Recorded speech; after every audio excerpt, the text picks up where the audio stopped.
Hey, welcome back to the Gunpla Network. I'm Murdoch, and it's time we delve into reviewing the high-grade Hygogg. But first, the sponsor for this review is none other than Canadian Gundam. Looking for that next kit or tool to complete your collection? Canadian Gundam's got you covered. With a vast selection of Gunpla, plamo kits, paints, and tools, you're sure to find what you're looking for.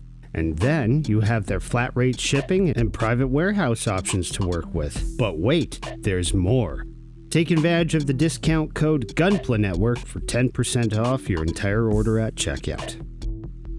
Alright, for starters, here's a bit of lore on the Hygogg. The Hygogg came about because Zeon found that the Gogg, while being a true amphibious mobile suit, was basically garbage and underpowered. The Hygogg is the Gogg's successor in name and spirit only, retaining basically just the core concepts of what they wanted the Gogg to do originally.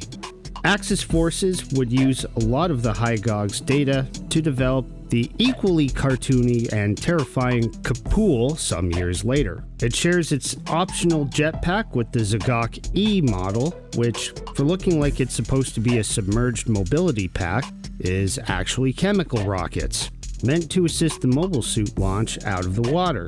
Let's face it, the Hygogg is meant to be an asymmetrical warfare and spec ops machine. It has a set amount of detachable one-shot accessories, and its appearance and the tactics one would use for this machine scream hit and run to me.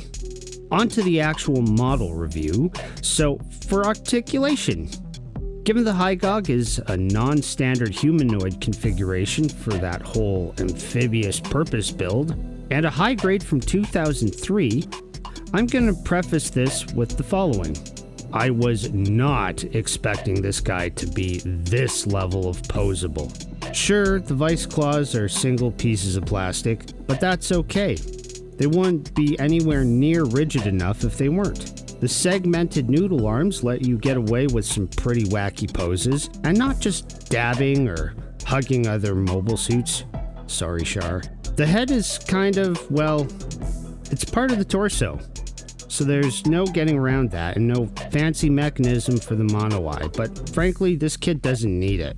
It's intimidating enough on its own with a little creativity.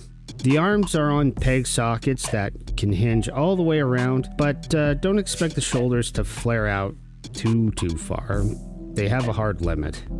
The torso itself is mated to the waist via peg slot, and frankly, that's almost all the twisting and turning this guy needs. The legs are on ball joints at the hips, and the thighs underneath those fun armor plates, and the ankles are also on ball joints.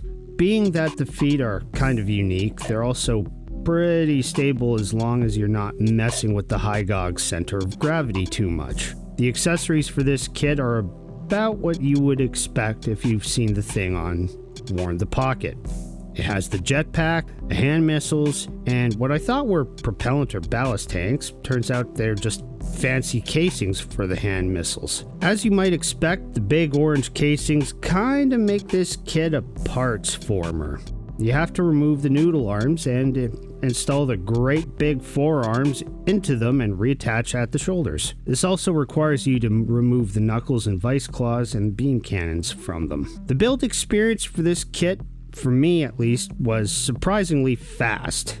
I was actually impressed and more than a little surprised the engineers managed to make a high-grade kit of this quality 20 years ago. At least, it feels that way. If it weren't for the fact that I know it's from 2003 and its polycap runner used the alphabet to correspond for parts numbers, I wouldn't have thought that. This kit manages to hold on to a surprising amount of detail, and I'm pretty sure I spent more time panel lining and placing stickers than I actually did building it. The longest parts there are the repetitive and slightly tedious nature of those segmented arms and getting the upper legs into their ball joint sockets.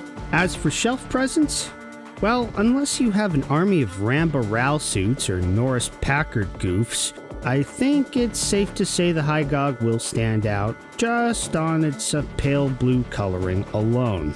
It suffers the same problem as its progeny, the Capool, in that it's short.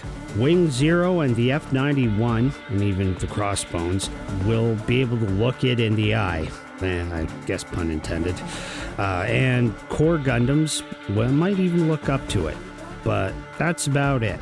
This guy is small and bulky, so if you plan on having him stand out in the crowd, I'd suggest somewhere near the back and elevated if possible. He'll do the rest with those noodle arms.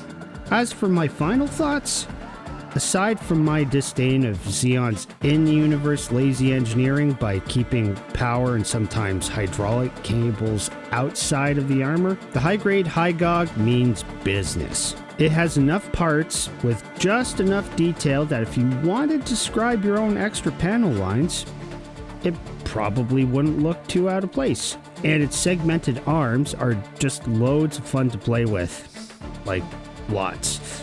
You can even get this kit to do a handstand, though I don't recommend it. For being a 20-year-old kit and having an MSRP of 1,200 yen, this is definitely a unique experience worth having. Until next time, I'm Murdoch, and on behalf of the Gunpla Network, keep building.